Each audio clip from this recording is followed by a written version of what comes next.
Тэрыторыя слушных ідэй. Сёння ў дзень адмовы ад курэння мы гаворым аб абароне ад тытунёвага дыму і заклікаем адмовіцца ад гэтай звычкі ўсіх, хто пакуль гэтага не зрабіў. Сёння у нас у гасцях загадчыца аддзялення інфармацыйнага забеспячэння аддзела грамадскага здароўя Рэспубліканскага цэнтра гігіены, эпідэміялогіі і грамадскага здароўя Алена Анісавец і ўрач-псіхіятр-нарколаг гарадскога клінічнага наркалагічнага дыспансэра Мінска Мікалай Карэнскі. Сваё пытанне нашым гасцям вы можаце даслаць на нумар 9705. Ужо год, як цыгареты прыбралі з прылаўкаў магазінаў, а цяпер Міністэрства аховы здароўя распрацоўвае эскізы папераджальных пра шкоду курэння графічных малюнкаў. Іх будуць наносіць на цыгаретныя пачкі. Раскажыце, Алена Васильевна, што там будзе такое жудаснае адлюстравана? Вообще то, что сейчас запрещена выкладка на витринах, это наше очень большое достижение. Это в очень немногих странах удалось реализовать, хотя это является рекомендацией Всемирной организации здравоохранения как очень действенный метод, потому что это является косвенной рекламой. И рассчитана эта мера в первую очередь на тех, кто еще не начал курить. В первую очередь на подрастающее поколение, потому что те, кто уже курит, они, конечно, знают, что им нужно, и найдут способ это купить.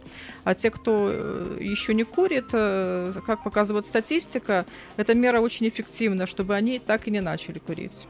А ось я читала, что там намалюють, ці напишуть. Да. 15 мая вступил в силу технический регламент Таможенного союза, который нас обязывает вести графические изображения. Эскизы уже разработаны, и сейчас производители работают над тем, чтобы переходить на производство новых упаковок.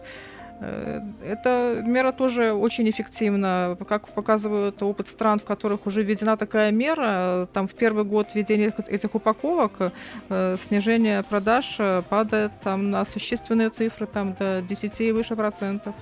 Потому что, конечно, мне кажется, здесь есть такой нюанс, когда в общественном мнении многие там даже производители выпускают упаковки с расчетом на восприятие различных там категорий населения. Там девочки любят, может быть, упаковки с какими-то цветочками и покупают, может быть, не для того, чтобы курить, а для того, чтобы приобрести какую-то вот красивую очередную игрушку.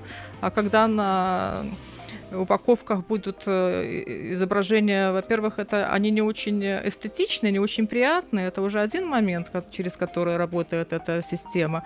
А во-вторых, это все-таки не просто некрасивые картинки, а это картинки как результат курения, это последствия. Поэтому вот это такой двойной механизм действия, и он действительно очень эффективный. Через год у нас это будет уже тоже на наших... Ну, я думаю таксама, што калі тыя, хто набываюць цыгареты, убачаць замест, як вы кажаце, прыгожых малюнкаў, так, то, што можа адбыцца гангрэна, інфаркт, там, іншыя такія жудасці, то, мне здаецца, магчыма, хтосьці і задумаецца, можа адмовіцца ад гэтага.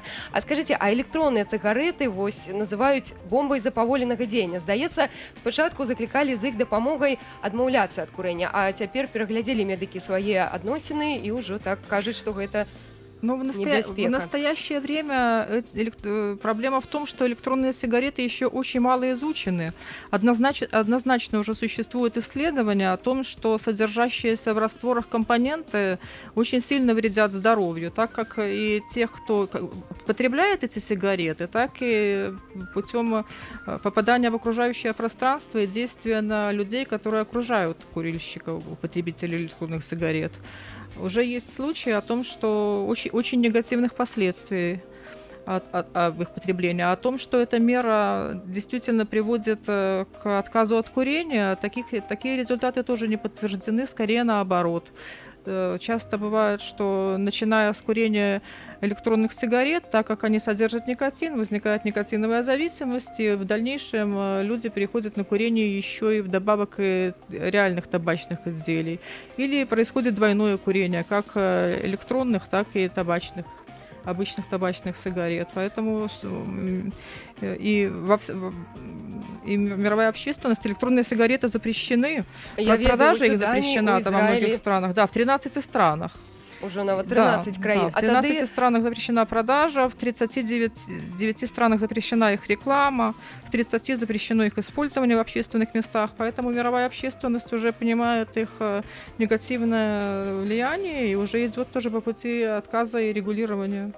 Миколай, про что замолчивают продавцы гэтага продукту? Начну с положительного. Там нет смолы, и это хорошо, безусловно. Но есть две больших опасности. Первое, то, что количество никотина никак не контролируется.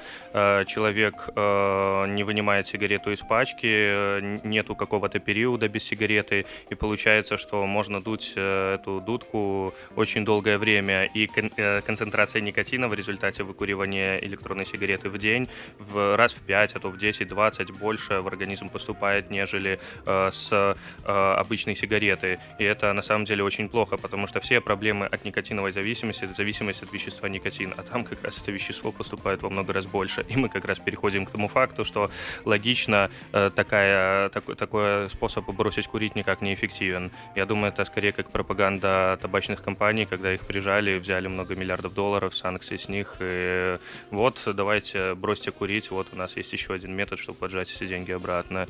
И я бы хотел рассказать на практике. Когда я учился в университете медицинском в Гродно, я работал со студентами в рамках «Жизнь без сигарет», молодежный проект. Ребята бросали курить с помощью моей программы. И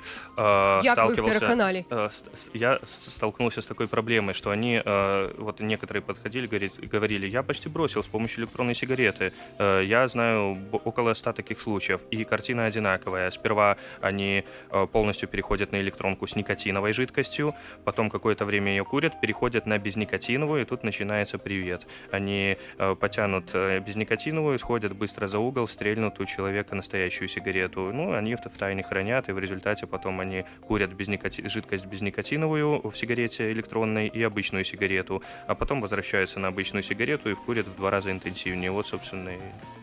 А ці ёсць такое понятие ўвогуле, як лёгкія цыгареты? Легкие сигареты, ну, понятие такое скорее коммерческое по содержанию никотина.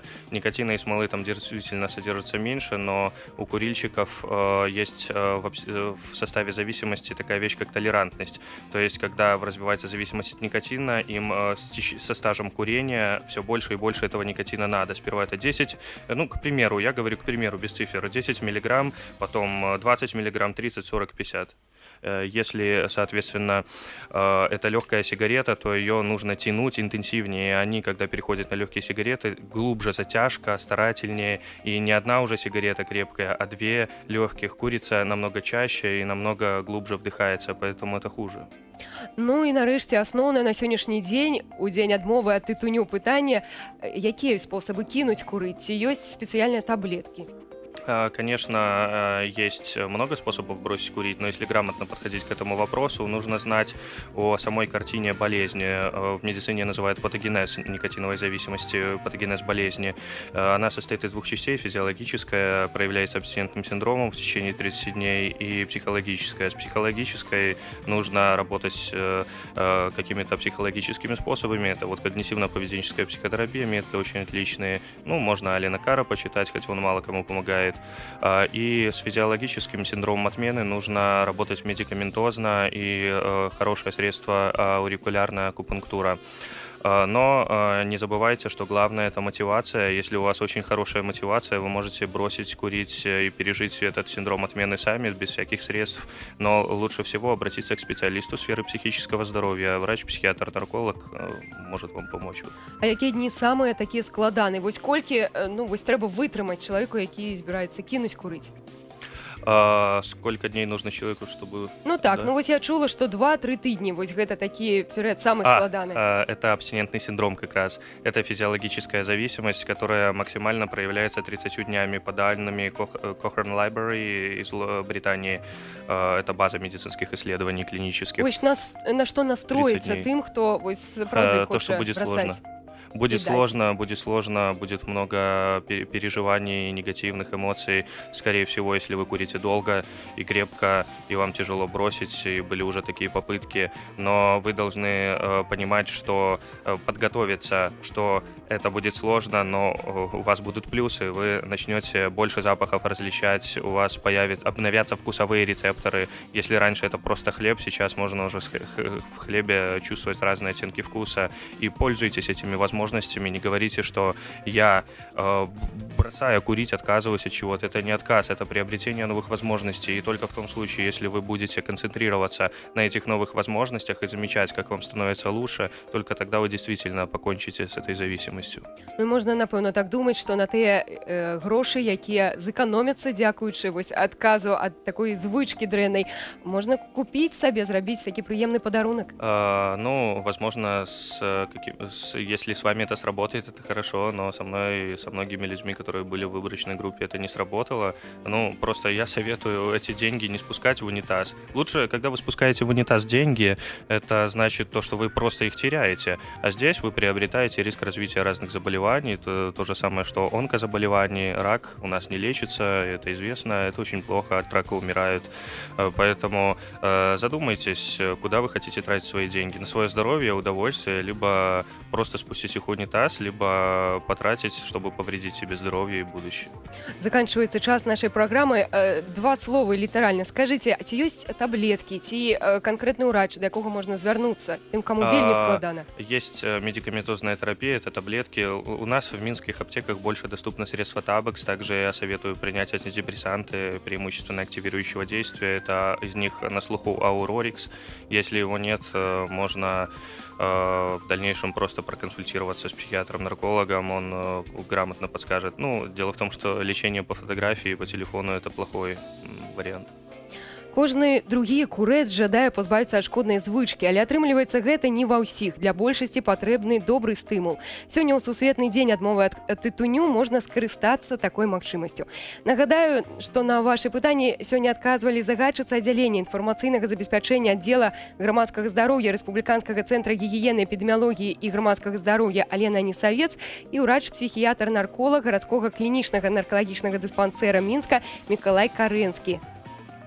Два слова литерально, у нас уже час. И я хотел бы сказать, что в этом году планируется открытие на базе городского клинического наркологического диспансера специализированного первого в стране кабинета по лечению никотиновой зависимости. Будем рады увидеть.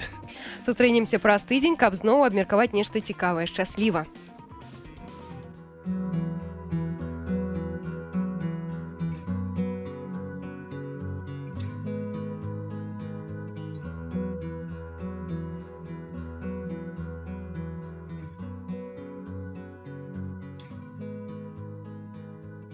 You're gonna face not spoiled by